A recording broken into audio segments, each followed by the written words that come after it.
Ya Mungkin kan? nggak dari kubu AHY untuk menarik kader-kader lagi dari kader-kader versi KLB untuk bisa gabung lagi? Kalau bisa dilihat ya Mbak, silakan. Itu kan keputusannya dari kader-kader yang atau mantan kader yang Oke. ke sana gitu. Yang kedua juga dilihat Mbak, kami sudah lihat daftarnya. Lihat daftar di masing-masing provinsi atau masing-masing kabupaten kota. Ya, itu rata-rata udah nggak aktif Mbak. Ada yang kader sudah 4-5 tahun itu nggak pernah nongol di Partai Demokrat. Atau bahkan 2019 dia udah nyalek dari partai lain. Dan kemudian memang ada yang nggak pernah berhubungan dengan Partai Demokrat.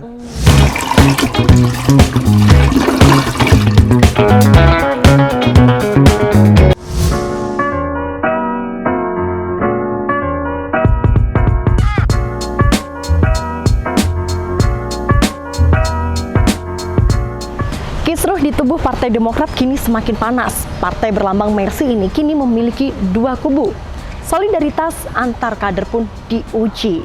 Aksi saling tuding dan menuding terjadi antara kubu AHY dan kubu Muldoko. Kubu AHY terus mengklaim sebagai pengurus Partai Demokrat yang sah. Sementara kubu versi KLB atau kubu Muldoko yakin akan disahkan oleh Kemenkumham. Bagaimana titik terang dari kubu AHY menanggapi kisruh di Partai Demokrat? Kita akan ngobrol banyak tentang politik bersama Kepala Badan Komunikasi Strategis Partai Demokrat, Herzaki Mahendra Putra, di Ngompol, ngomongin politik, cpnn.com. Saat ini saya sudah bersama Bapak Herzaki Mahendra Putra yang merupakan Kepala Badan Komunikasi Strategis dari Partai Demokrat. Selamat pagi, Mas Zaki. Iya, selamat pagi Mbak Tika ya. Mas Zaki apa kabar? Alhamdulillah sehat. Mbak Tika sehat ya? Alhamdulillah. Mas Herzaki, Partai Demokrat ini kan sedang panas. Ada dua kubu Muldoko dan AHY. Tapi Mas Herzaki ini vokal untuk menyuarakan suara internal dari Partai Demokrat. Begitu. Apakah Mas Herzaki ini adalah jubir Partai Demokrat? Ya, sebagai Kepala Badan Komunikasi Strategis memang tugas dan tanggung jawabnya salah satunya adalah sebagai koordinator jubir Mbak. Gitu ya kan, bagaimana kita bisa menyuarakan apa yang menjadi sikap dari Partai Demokrat kepada publik gitu. Tapi tentunya saya tidak sendirian, banyak juga bersama teman-teman lain ya, tergantung dengan isunya. Nah, tapi tentunya juga ya, semua ini ya, semua dari pengurus dan juga kader Partai Demokrat adalah ambasador dari Partai Demokrat gitu loh ya kan. Hanya tentu untuk komunikasi-komunikasi yang di tingkatan tertentu ya dikoordinasikan tentunya dengan kami, dan ini pun semuanya kami apapun yang kami sampaikan tentunya sudah melalui komunikasi dan koordinasi juga dengan Ketua Umum, Sekjen, dan adakah pesan khusus dari Mas AHY untuk menanggapi kisruh di Demokrat ini, terutama soal pernyataan-pernyataan dari kubu Muldoko? Ya, kalau dari beliau jelas Mas AHY menyampaikan pesan bahwa satu, tampil apa adanya sebagai seorang kader Partai Demokrat dan juga sebagai yang kan kami mewakili Partai Demokrat ya, ada value di situ, dan kemudian juga mewakili Mas AHY nih sebagai Ketua Umum gitu di sini. Ya tadi apa adanya, value-nya Partai Demokrat adalah bersih, santun dan cerdas, mesti ditampilkan terus itu. Kemudian juga beliau sampaikan untuk tetap tetap berani ya, dan tidak gentar gitu dalam berjuang ini, karena kami memperjuangkan kebenaran, keadilan, dan kami juga memperjuangkan kehormatan dan kedaulatan partai kami gitu loh. Dan ini juga momen yang sangat penting dalam memperjuangkan demokrasi gitu. Jadi beliau sampaikan seperti itu, sehingga ya tentunya beliau meminta untuk saya tetap yakin saja, tampil di depan itu yakin gitu, tidak perlu gentar meskipun diserang berbagai pihak, baik di depan maupun di kiri kanan maupun ya adalah gitu loh Mbak ya kan. Tapi ya itu seperti yang disampaikan oleh beliau, kira-kira seperti itu Mbak.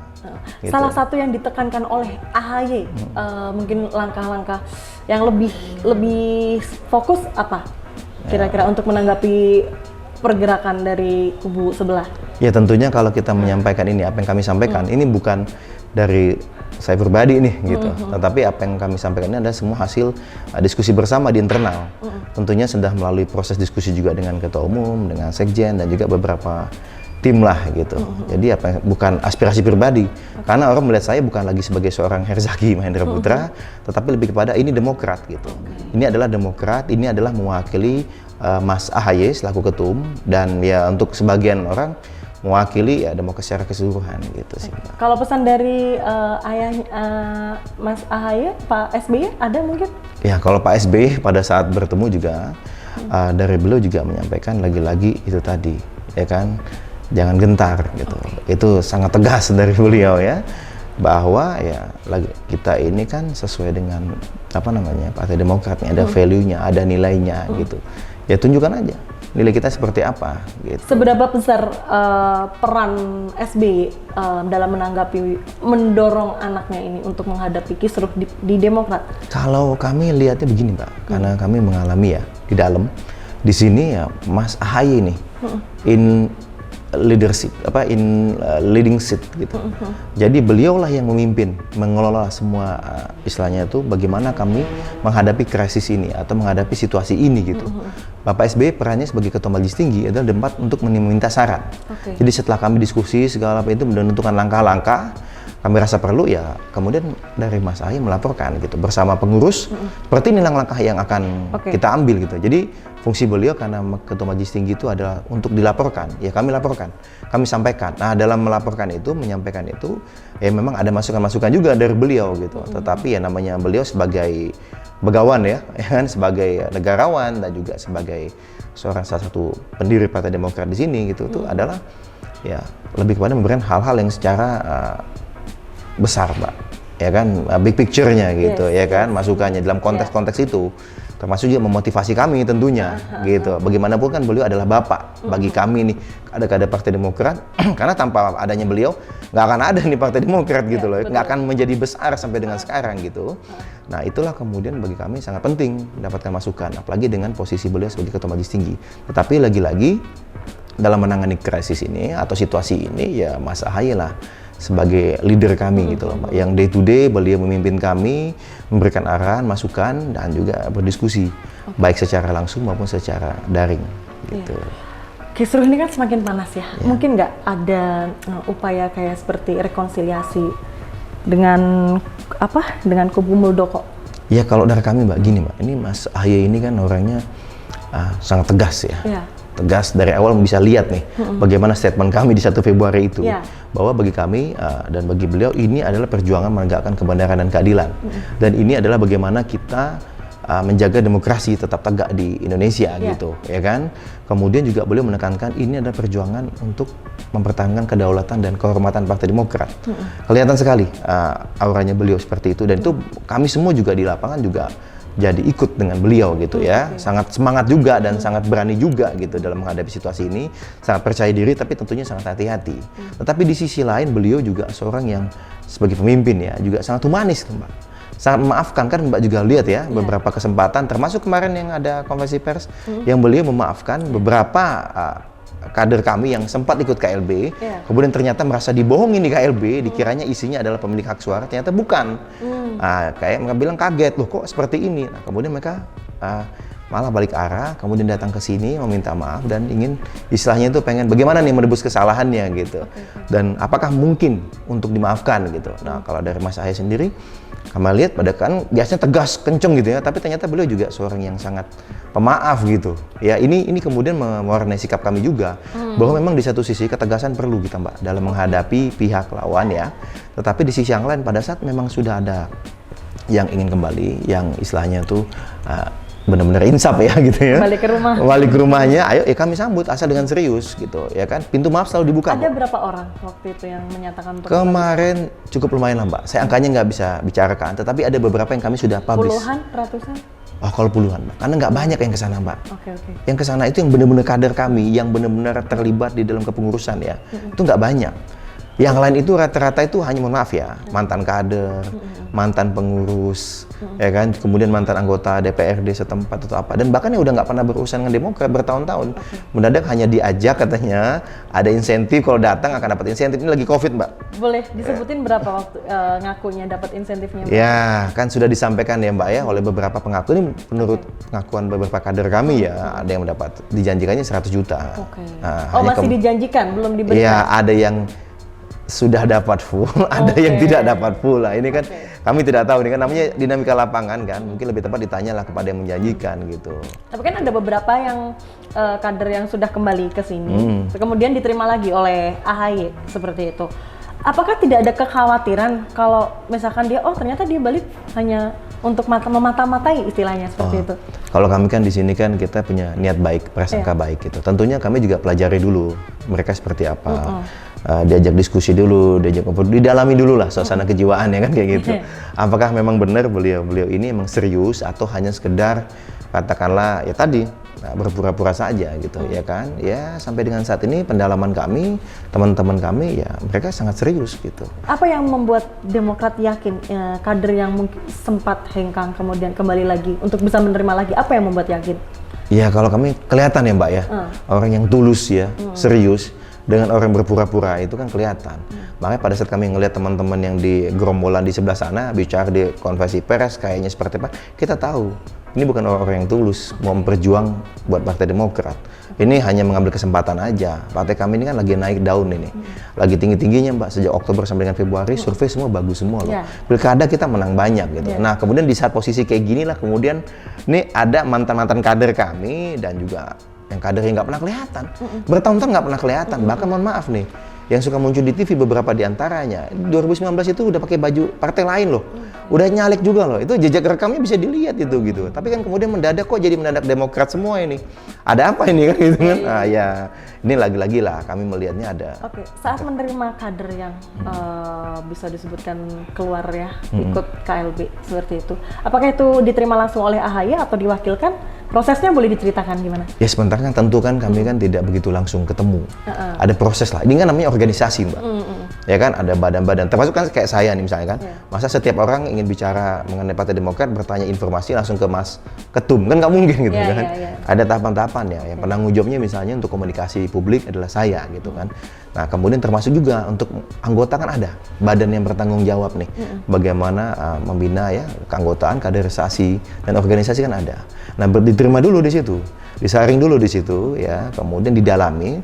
Setelah ternyata cukup ini, oke, pas data ini ya baru kemudian disampaikan kepada ya pengurus harian gitu, ya kan, ada ketum, ada sekjen, ya kan, kemudian didiskusikan bersama-sama. Seperti ini situasinya, bagaimana gitu. Nah kemudian dari situ kemudian diputuskan, udah ayo mari kita terima, ayo barulah temukan dengan ketum gitu kan, bersama sekjen dan bersama bendum gitu. Ini seperti itu kira-kira Mbak gitu. Luar biasa. Sudah mungkin kalau dalam berhubungan mungkin bisa mengkhianati kemudian diterima kembali itu itu sebenarnya Mbak, kita tuh pengkhianat sekali pengkhianat tetap pengkhianat bagi kami. Makanya sangat keras sikap kami. Karena apa? Kader-kader kami dari seluruh daerah itu makanya aspirasinya kuat sekali meminta pemecatan kepada yang orang-orang yang sudah kami pecat ya, terutama yang di DPP di pusat. Kan kita sudah tahu itu ada 7 orang yang kami pecat ya. Nah, karena emang itu tokoh-tokohnya, itu otak-otaknya gitu loh. Tetapi kan kita juga bisa menelaah nih, ada yang kemudian tadi ikut-ikutan atau ternyata tertipu, ya kan? Kita mesti lihat.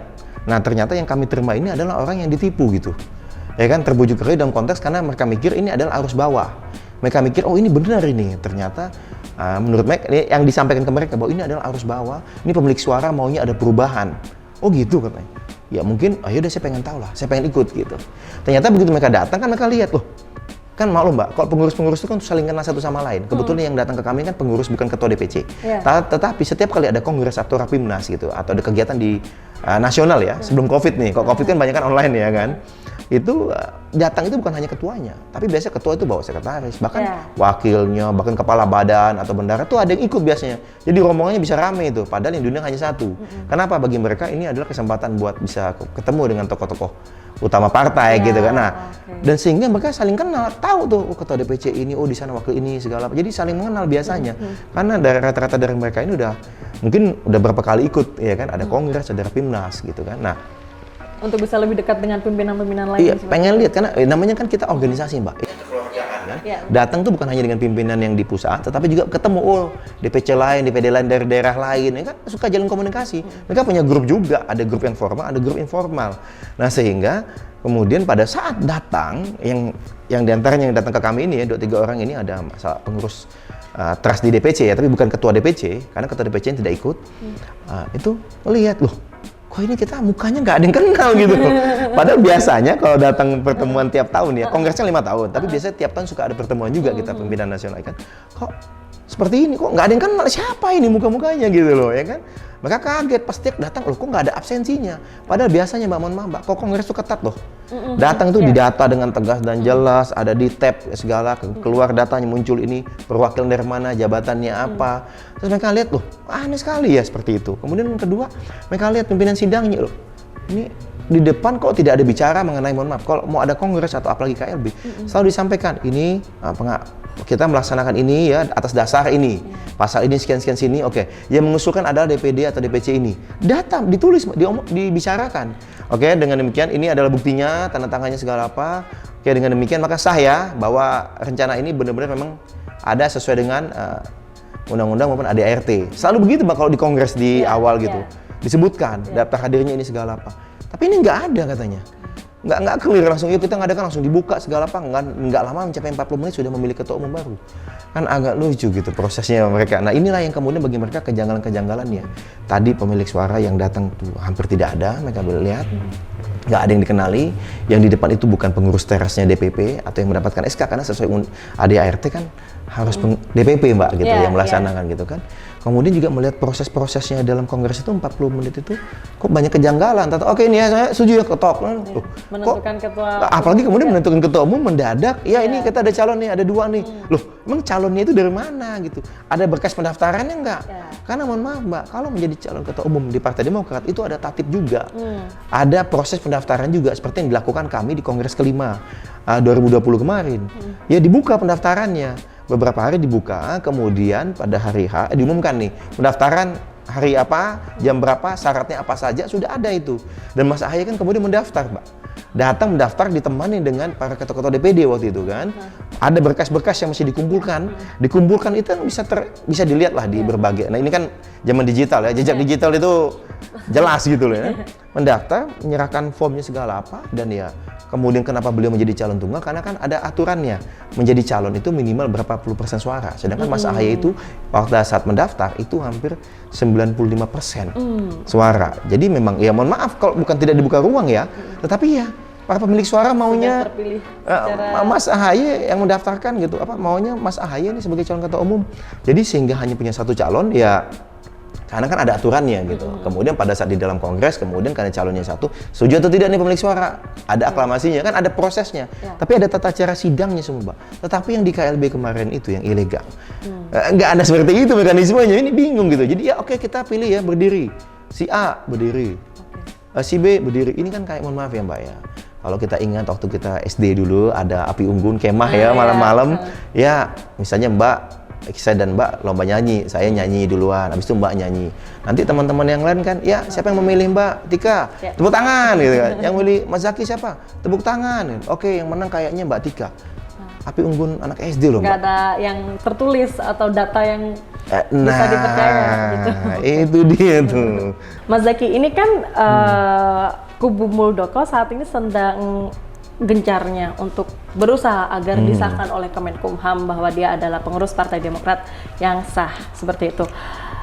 Yakin nggak Kemenkumham bakal mengabulkan permintaan ini? Ya kalau kami pertama begini, kalau konteksnya Kemenkumham, kami yakin Kemenkumham, terutama Bapak Yasona Lawli akan memutus kasus ini gitu ya, dengan objektif dan adil. Itu keyakinan kami ya, beliau kan sosok yang terpandang di negeri ini ya, tentunya tidak akan sembarangan juga adil memutus. Ya kan, ada checklistnya, ada aturan-aturan, ada undang-undang parpol, ada Permenkumham juga, dan juga ada ADART kami yang sudah disahkan tahun 2020 sebagai checklistnya, itu satu hal. Yang kemudian kedua, kalau kita lihat bahwa berkas-berkas yang disampaikan oleh para gerombolan liar di sebelah sana itu ya, kita sih bingung juga ngelihat mereka. Kami sangat yakin mereka akan kesulitan melengkapi berkas. Kenapa? Apa yang mau dilengkapi? Kan itu kan KLB abal-abal. Pemilik suara bukan, ya kan? Terus kemudian syarat terjadinya KLB itu kan ada diatur, ya kan, di ADART. Tapi tidak bisa mereka penuhin. Terbukti satu, DPD minimal 2/3 dari ketua DPD yang 34 itu tidak ada satupun yang ikut gitu loh, ya kan? Yang mengusulkan juga tidak ada. Yang kedua mengenai 514 ketua-ketua DPC itu juga tidak ada. Mereka selalu klaim udah ada 412 pemilik suara. Ya kan lucu, kita juga lihat di TV kok, siapa ini pemilik suara yang mana? Ini pemilik suara. Kira-kira dia bisa menyebutkan 400 suara itu, kira-kira menurut Mas Zaki data apa yang dia suguhkan? Ya ini kan dari awal GPKPD ini konsisten Mbak. konsisten menebar fitnah dan kabar bohong aja. Karena dari awal ngomong kita persiapannya sudah 80%, pemilik suara datang. Ujung-ujung ngomongnya 200 orang, ujung ngomongnya 412 pas datang. Pas dilihat di TV, kan ada TV yang live. Siapa pemilik suara ini? Orang pada bingung, ini siapa ini? Ini muka-muka yang bukan ketua DPC, bukan ketua DPD gitu loh. Kita tahu banget. Lah Mbak, mohon maaf Mbak, Partai Demokrat ini partai besar, ya kan? Kemudian salah satu partai besar di Indonesia. Kemudian ketua-ketua DPD, ketua-ketua DPC kami ini orang terpandang loh. Banyak yang gubernur ya. Gubernur Aceh itu ketua DPD kami di Aceh. Gubernur Papua itu Pak Lukas NMB, ketua DPD kami. Wakil gubernur misalnya Jawa Timur, Mas Emil Dardak itu PLT ketua DPD kami di Jatim. Di Kalimantan Utara, wakil gubernurnya itu juga ketua DPD kami wakil gubernur Kalimantan Utara Pak Jansan misalnya. Kemudian misalnya di Banten, ya kan? Itu ada Mbak Iti Jayabaya, bupati Mbak gitu loh. Jadi kami ini bukan partai ece-ece atau abal-abal gitu loh, bisa dibohongin nih pemilik suara ada hadir segala apa.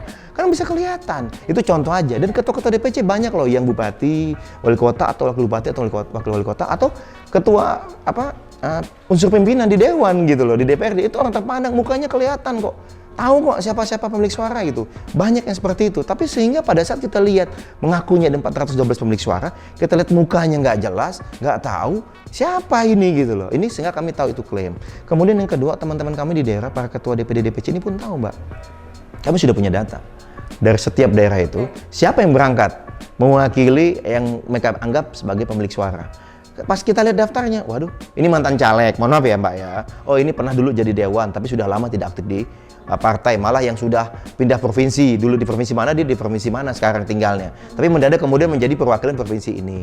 Kemudian kami lihat, oh ini ada sudah di partai lain, loh ini nggak pernah jadi kader Demokrat, malah menjadi caleg di partai lain gitu loh. Jadi asing. Nah jadi kan kita udah lihat ini, waduh ini namanya kan suatu, gimana ya, kalau dari kami melihatnya, ini malapetaka demokrasi sebenarnya. Kalau sampai segerombolan orang dikumpulkan di suatu tempat, diklaim sebagai pemilik suara sah, tidak mematuhi dan memenuhi semua unsur peraturan dari undang-undang partai politik, kemudian Permen Kumham dan juga ADRT atau aturan internal partai kami. Tapi kemudian mendadak, mohon maaf ya gitu loh, bisa dianggap sebagai kegiatan yang sah, kegiatan legal, dan kemudian mereka dianggap sebagai inilah kepengurusan yang benar dan kemarin adalah benar. Ya ini malah petaka politik Mbak, karena apa? Ya akan menjadi presiden buruk buat yang lain. Saya punya uang, saya punya kuasa, saya kumpulkan aja 400-500 orang yang bukan pengurus, yang bukan pemilik suara di satu tempat, dan saya ya udah, ini adalah perubahan kepemimpinan sekarang, saya menjadi ketua umum sekarang. Ini kan luar biasa, ini malah petaka loh Mbak, ini bukan dagelan, ini malah petaka gitu loh Mbak.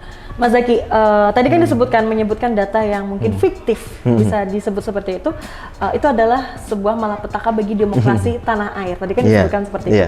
Nah, tapi misalkan ada kekhawatiran nggak kalau pengurus Partai Demokrat versi KLB ini bisa saja disahkan oleh Kemenkumham?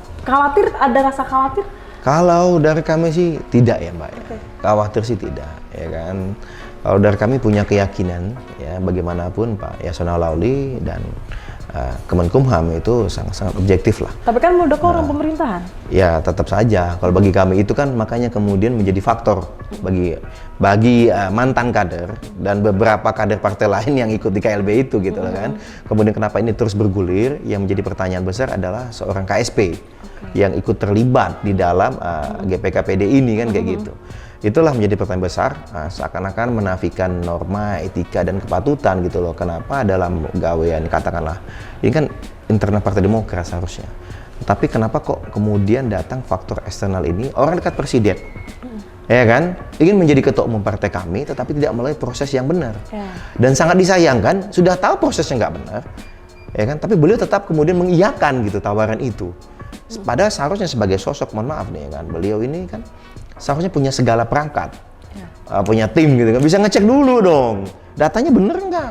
Masa hanya apakah ini benar sudah dengan ADART? Ya Allah, ini ketua umum sambungan telepon. Ini kan bukan kuis di TV gitu loh ya kan, call a friend atau apa ya, bukan maksud saya. Ini yang sangat disayangkan. Nah, lagi-lagi kalau misalnya bilang dengan faktor ini, kami sangat yakin ini oknum Pak. Ini oknum yang mencatut nama-nama pejabat pemerintahan lainnya gitu loh. Kan Pak Yasona Lawli juga tegas dan jelas menyampaikan bahwa akan dipelajari gitu loh. Tapi apakah bisa disebutkan kalau kubu Muldoko ini telah memanfaatkan jabatan pemerintahan lain untuk kepentingannya dia di KLB ini?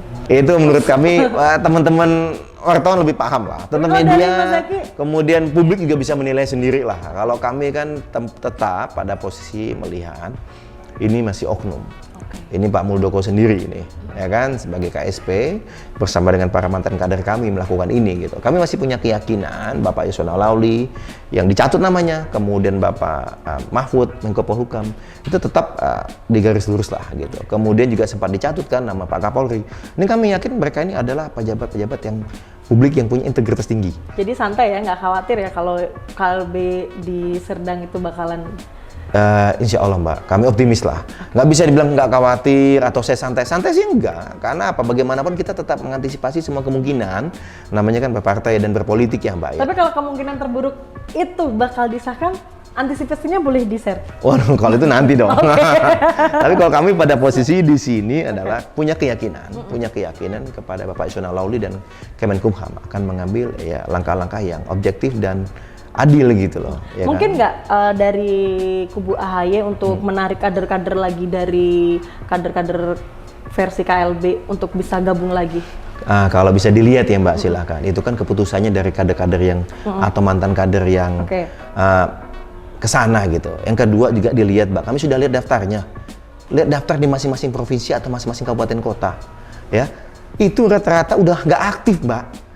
Ada yang kader sudah 4-5 tahun itu nggak pernah nongol di Partai Demokrat. Atau bahkan 2019 dia udah nyalek dari partai lain. Dan kemudian memang ada yang nggak pernah berhubungan dengan Partai Demokrat. Jejak rekamnya dia di partai lain sekian lama gitu.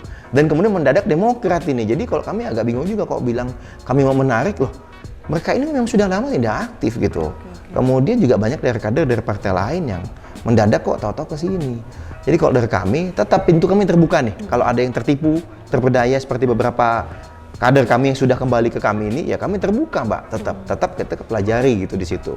Ya kan? Tetapi kalau yang lain kami tidak bisa komentar lebih dalam lah. Karena kita nggak mau berspekulasi nih gitu. Ya kan? Ini kan Demokrat versi KLB yang di Sumatera Utara itu sedang menggait banyak kader ya. Ya itu tadi, lagi-lagi kalau dari kami kelihatan jelas kan.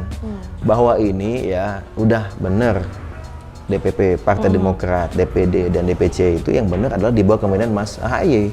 Karena ya kader-kader yang saat ini ada yang aktif bertahun-tahun terakhir ini yang berjuang di garis depan Partai Demokrat, ya adanya di sini. Tapi yang ditarik di sebelah itu kan yang mantan-mantan semua, mantan narapidana, ya kan, mantan koruptor kan. Itu semua yang kami udah mau bersihkan. Yang mereka tuh sudah dikeluarkan dari partai ini kan, karena kami bersih-bersih ini Mbak di eranya Pak SBY. Di zamannya Mas AHY juga kita lakukan perbaikan yang secara sistematis, sehingga organisasi ini, partai politik ini bisa menjadi organisasi modern. Ada yang kita lembagakan, bagaimana dikelola secara transparan, terbuka, bisa dipertanggungjawabkan gitu loh. Prinsip-prinsip organisasi modern, parpol modern kami terapkan nih.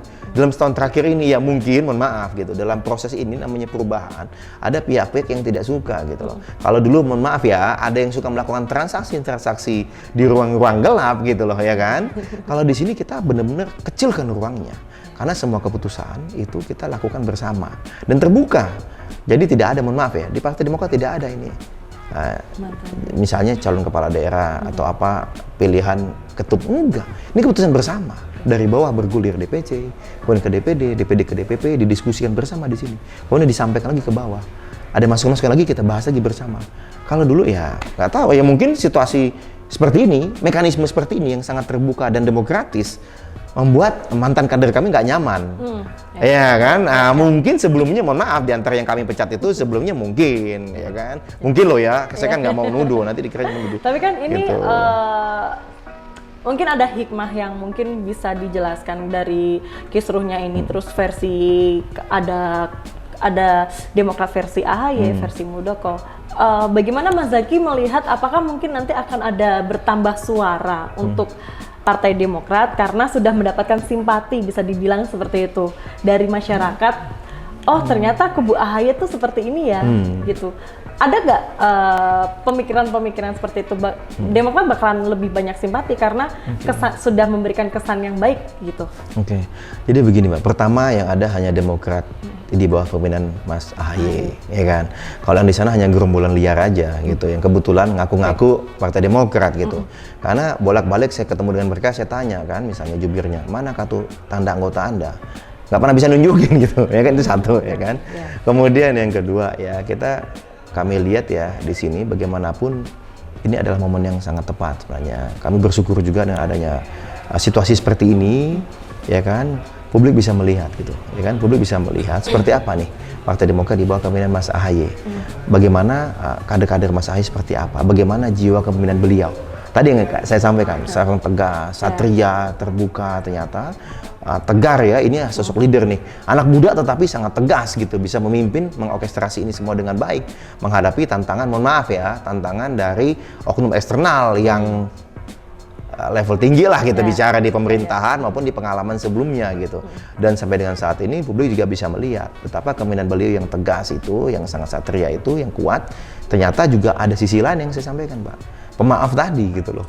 Tetap membuka ruang. Tegas tapi pemaaf. Tetap maaf, membuka ruang gitu loh, ya kan, buka ruang untuk pintu maaf kepada kader-kader yang benar-benar ingin kembali lagi kepada kami. Itu adalah hal yang saat ini terbukti dan terlihat gitu. Jarang-jarang betapa Mas AHY, Mas AHY yang sama ini, mohon maaf ya, adalah yang kadang-kadang suka masih muda segala apa, tapi ternyata loh, kepemimpinan anak muda itu bisa menggabungkan kekuatan senior-senior ya, yang luar biasa dengan penuh kebijaksanaan dan pengalaman, kemudian dengan anak generasi baru nih.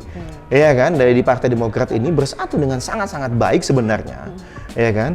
Sehingga ini jalannya sangat baik organisasi ini dalam setahun terakhir. Terbukti ya, elektabilitas, pilkada, kita menang besar semua. Dan alhamdulillah dalam krisis ini kita sangat solid. Sehingga yang di sebelah sana kan kerjaannya nembakin hal-hal yang nggak jelas. Minggu ini ngomong apa, minggu depan ngomong apa. Padahal soalnya mereka fokus saja. Anda KLB ilegal itu tolong dong tunjukkan. Benar nggak itu pesertanya, kan cukup di situ. Yang ketiga juga konsolidasi internal, Mbak. Jadinya di sini terlihat, ya kan? Terlihat mana nih kader-kader yang benar-benar militan, setia dengan Partai Demokrat, mana-mana para petualang politik yang hanya, mohon maaf, memanfaatkan jaket atau baju Demokrat ini buat kepentingan pribadi atau golongan. Biar gitu. terlihat lebih. Ya, dan kalau publik ya silakan melihat ya bagaimana ke kami. Alhamdulillah, makasih banyak sekali dukungan publik yang datang kepada kami menyampaikan betapa mendukung perjuangan kami, Mas. Kayak mohon maaf, saya kadang naik taksi misalnya, atau lagi naik Grab, atau misalnya lagi ke warung atau kemana itu, ya, Mas lihat, wah Mas Aki, bagus Mas, gitu Mas, semangat Mas. Itu nggak benar itu mereka. Ini dukungan rakyat kecil loh, yang kebetulan kita ketemu gitu. Ya kan, bahkan banyak sekali teman lama yang udah lama nggak nyapa, mendadak mengirim pesan. Atau mohon maaf nih, di kampus saya misalnya, saya kan alumni kampus tertentu, yang beberapa profesor yang saya nggak kenal, tapi kemudian dia mencari nomor handphone saya dan menyampaikan, Mas, mohon maaf banget ini gitu loh. Saya tidak sabar dan tidak tahan untuk mengirim pesan ke Mas gitu ya. Saya ini gitu. Saya dapat nomor telepon dari senior saya gitu kan. Saya kaget loh. Ini Mas tolong tetap tabah, tetap kuat, ini kebenaran harus diperjuangkan. Ini kan dukungan luar biasa. Ini bukan hanya ke saya pribadi, tapi banyak sekali yang masuk ke WhatsApp-nya Mas AHY, ke pengurus-pengurus lain, bahkan di daerah. Jadi mengenakan baju Partai Demokrat ini saat ini ya, ditanya pertama kali, kalau saya kan udah dikenali, emang ininya Mas AHY gitu ya. Ini kubu siapa? AHY apa ini? Oh, AHY, bagus Mas gitu. Itu langsung supir taksi ya Mas? Bukan hanya supir taksi, tukang sate di warung dan di jalanan apa. Atau mohon maaf, lagi di mall ini, lagi lihat-lihat barang atau apa. Itu teman-teman kami banyak cerita seperti itu gitu. Jadi kan, waduh, ya inilah yang kemudian semakin menguatkan kami. Bukan hanya dukungan dari para kader juga. Di daerah juga seperti itu. Jadi di daerah yang sebelumnya, mohon maaf ya, oke, jadi kader Partai Demokrat adalah kader partai lain, sama aja gitu. Tetapi sekarang kader-kader kami di daerah itu juga merasa punya kebanggaan yang berbeda gitu. Kenapa? Karena di lapangan bertemu dengan masyarakat menyampaikan seperti itu. Lawan terus Mas, ini yang benar. Dukung terus Mas AHY. Kaget loh gitu rasanya. Tapi itu support system yang luar biasa. Luar biasa dari publik gitu loh. Ini kan bukan, mana bisa kami mengorkestrasi hal kayak gini Mbak gitu. Lagi-lagi itulah kalau kepemimpinan yang genuine. Ya kan, yang tulus, yang sincere, itu ya publik bisa melihat kok.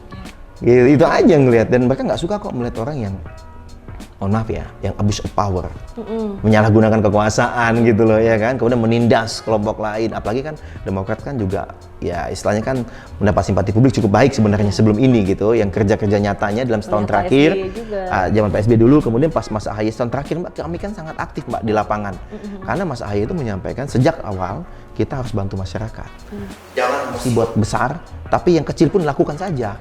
Hal sederhana lakukan nih, karena COVID ini, pandemi ini banyak sekali yang terdampak. Bahkan pada saat bencana, kalau Mbak perhatikan timeline media sosial para kader kami atau pengurus dan juga di media online, kelihatan kader-kader kami ini sibuk datang ke daerah-daerah banjir, daerah-daerah bencana. Itu kelihatan sekali. Kenapa? Ya itulah gunanya partai, bukan hanya pada saat pilkada atau pilpres atau pileg, tetapi keseharian masyarakat itu yang ditumbuhkan oleh Mas AHY. Jadi solidarity ini, iklim solidarity ini sangat kuat gitu di kami nih selama setahun terakhir, dan kemudian swadaya Mbak, itu swadaya. Bayangkan kalau orang kita mohon maaf dari pusat ayo silakan nih kalian ini disebar gitu ya, lakukan ya, mungkin kalau misalnya ramai yang melakukan wajar-wajar aja, tetapi kebayang masing-masing Mbak dari bawah, oh ini organik gitu loh. Jadi sudah mendapatkan cerita dari Mas Zaki tentang dukungan dari rakyat bawah, kemudian juga timbal baliknya kita benar-benar tumbuh dari rakyat, bisa dibilang seperti itu. Ya, ini kan mendekati Pilpres 2024 dengan support system yang sudah Mas Zaki sendiri lihat gitu. Yakin maju di Pilpres kira-kira bakal menggandeng partai mana? Wah, kalau dari kami begini Mbak, sampai dengan ini kami kalau bicara Pilpres 2024 bagi kami masih terlalu awal lah. Iya kan, yang sibuk bicara Pilpres kan sebelah Mbak, yang punya ambisi luar biasa ya kan, sampai mau mencaplok partai orang lain secara paksa gitu. Kalau dari kami Pilpres 2024 itu adalah proses. Bagaimanapun kami saat ini fokus saja mendekatkan diri kepada masyarakat, kepada publik dengan kerja-kerja nyata gitu. Ya alhamdulillah dalam setahun ini sudah di langkah yang tepat kami bersama Mas AHY gitu. Ya bicara mengenai elektabilitas, bicara mengenai baik Partai Demokrat maupun Mas AHY itu adalah konsekuensi logis saja dari kerja-kerja politik itu. Apakah kedepannya kami akan menjadi Mas AHY yang menjadi capres atau cawapres? Ya lagi-lagi tergantung kepada publik Mbak, karena bagaimanapun elektabilitas kan juga naik turun. Ya, tapi kalau untuk menaikkan elektabilitasnya, kemudian bisa menggayat suara rakyat lebih banyak lagi, walaupun sekarang sudah banyak ya, mungkin gabung menggayat partai lain, PKS mungkin? Kalau kami begini Mbak, kalau partai ya kami terbuka dengan semua partai. Jadi kalau misalnya bicara nih ya, meskipun bagi kami terlalu dini, tapi jika terus ditanya ya saya sampaikan, kami terbuka dengan semua partai. Mana saja yang selama punya komitmen yang sama. Kita berkoalisi dengan rakyat, kita ingin memperjuangkan harapan rakyat. Ini yang penting menjadi platform utama. Jadi jangan bicara mengenai tokoh dulu, tapi apakah kita punya platform ideologi dan juga kesamaan pandangan untuk memperjuangkan nasib rakyat. Kalau nggak sama ya mohon maaf, itu sorry gitu ya, itu penting gitu. Setelah itu barulah kita bicara mengenai tokoh. Ya tokoh itu lagi-lagi kita bisa lihat, kita bisa survei kan, kita tahu siapa nih yang tinggi dari partai mana, nah itu kita lihat. Seperti itu Mbak prosesnya, jadi bukan ujuk-ujuk pokoknya Mas AHY harus ini, enggak.